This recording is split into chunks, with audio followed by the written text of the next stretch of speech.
Ustedes, don Jaime, don Julio, Juan José, un placer tenerlos aquí. Esta, como saben, es su casa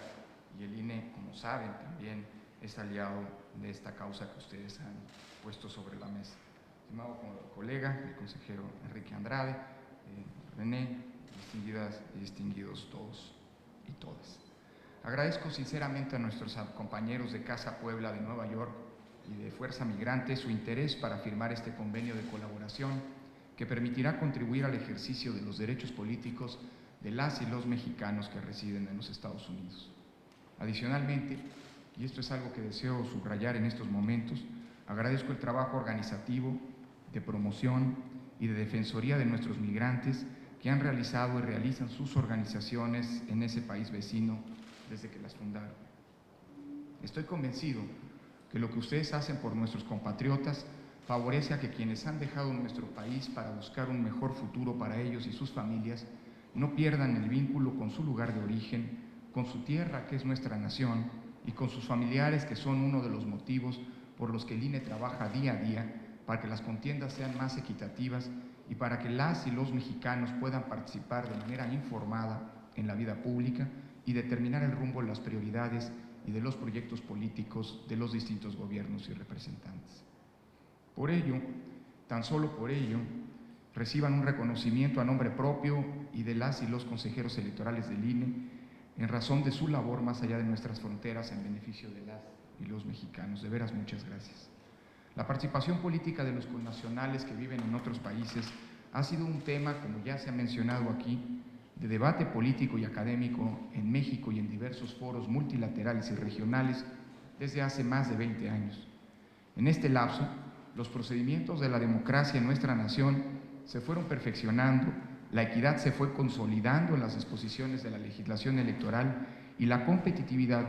se fue manifestando más y más de manera incremental en cada contienda. Desde mi punto de vista, la competitividad se ha convertido en uno de los rasgos que mejor definen a las elecciones del México de hoy, tal y como lo demuestran, por cierto, las recientes contiendas electorales de principios de este mes. Paralelamente a esta evolución de la legislación y la competitividad y del pluralismo, la autoridad electoral fue probando mecanismos para garantizar el ejercicio libre y secreto del sufragio fuera del territorio nacional. En este sentido, las experiencias de 2006 y de 2012 nos alertaron, por una parte, sobre la importancia de apoyarnos en organizaciones de migrantes para impulsar el voto desde el extranjero y, por otra, destacaron la importancia de la credencialización fuera del territorio nacional para favorecer no solo que los migrantes puedan ejercer su derecho al sufragio, sino también para que puedan ejercer en general sus derechos fundamentales y se les facilite su incursión en una sociedad que no es la suya,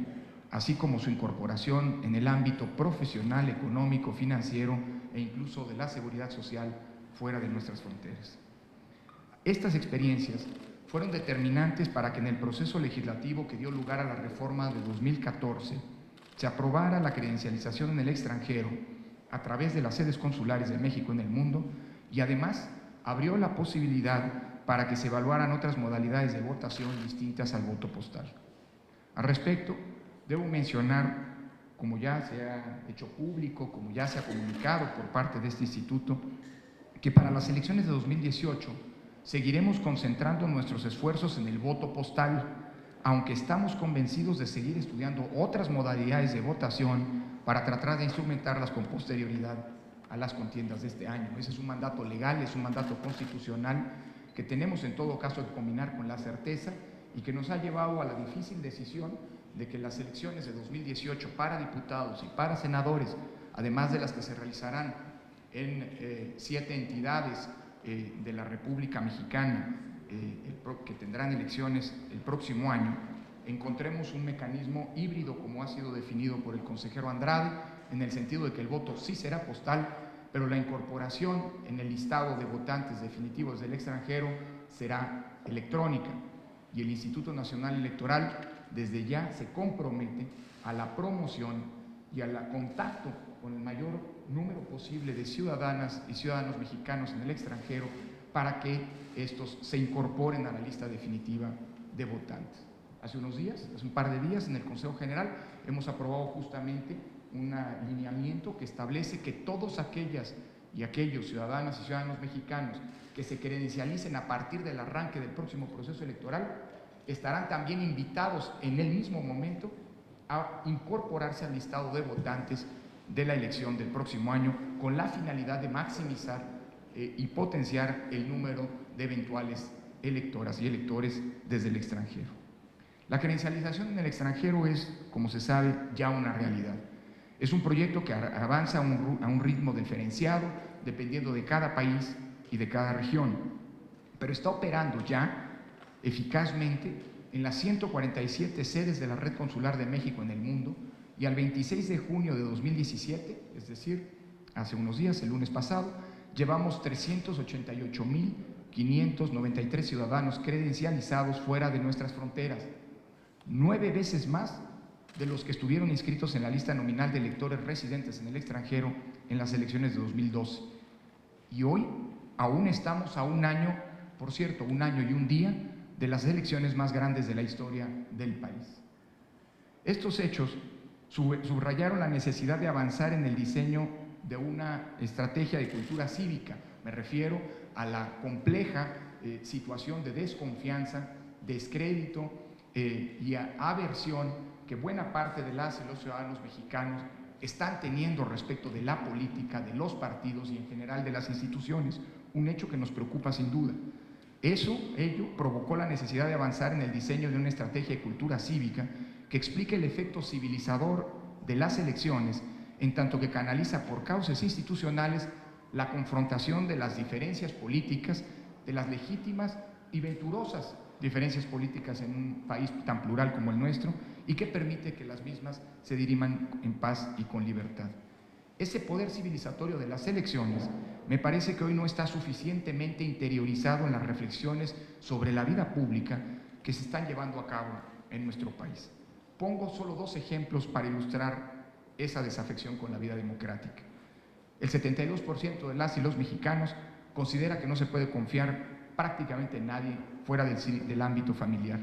y el 66% de los mexicanos considera que la ley se respeta poco o nada. Tenemos que construir un ambiente propicio para las elecciones de 2018, porque en esas elecciones la convocatoria ciudadana será inédita. El 1 de julio de 2018 operarán las casillas electorales cerca de 1 millón de ciudadanos como funcionarios de casilla. Además, la lista nominal, incluyendo a los mexicanos desde el extranjero, rondará casi los 89 millones de mexicanos aptos para votar. Es por lo anterior que la colaboración que se fundamentará en el convenio que suscribimos en el día de hoy se ha estructurado en torno a 3 ejes. Primero, contribuir a difundir el programa de credencialización, cosa que, como ya se ha señalado, Fuerza Migrante y Casa Puebla han ya desde hace varios meses hecho venturosa y generosamente de la mano del Instituto Nacional Electoral, pero eso hoy está formalizado en un convenio con carácter legal. Segundo, promover el voto desde el extranjero. Y tercero, contribuir al desarrollo de las acciones en materia de cultura cívica. Estamos convencidos en el INE que la incívica no solamente debe ceñirse al ámbito de nuestro país, sino que el trabajo de vinculación del INE con las y los ciudadanos que viven fuera de nuestras fronteras no es solamente para credencializarlos, no es solamente para convocarlos a votar en las elecciones mexicanas, es también para empoderarlos como ciudadanos, es también para robustecer la cultura cívica que los mismos deben tener para poder defender sus derechos fundamentales allí en donde viven. No solamente es vincularlos con México, es empoderarlos, pues, en donde residen. Estoy convencido que este convenio será una herramienta muy importante para contribuir a que las y los ciudadanos mexicanos que viven fuera del país ejerzan sus derechos fundamentales, participen en la vida política de nuestro país, también en la vida política del país en donde ellos residen, y ello nos ayudará a impulsar el desarrollo de una cultura cívica democrática que corresponda con el diseño electoral de nuestro país. Concluyo reiterando que así como hemos suscrito el convenio el día de hoy con Casa Puebla de Nueva York y Fuerza Migrante, el INE está abierto para seguir construyendo instrumentos de colaboración que favorezcan el desarrollo de la democracia mexicana, con tantos y cuantos aliados estratégicos estén dispuestos a acompañarnos en esta tarea. El INE siempre será un aliado de las organizaciones que tengan por objeto defender los derechos humanos y en particular los derechos políticos y contribuir a la participación política informada de las y los mexicanos en la vida pública en México y también fuera del país. Muchas gracias.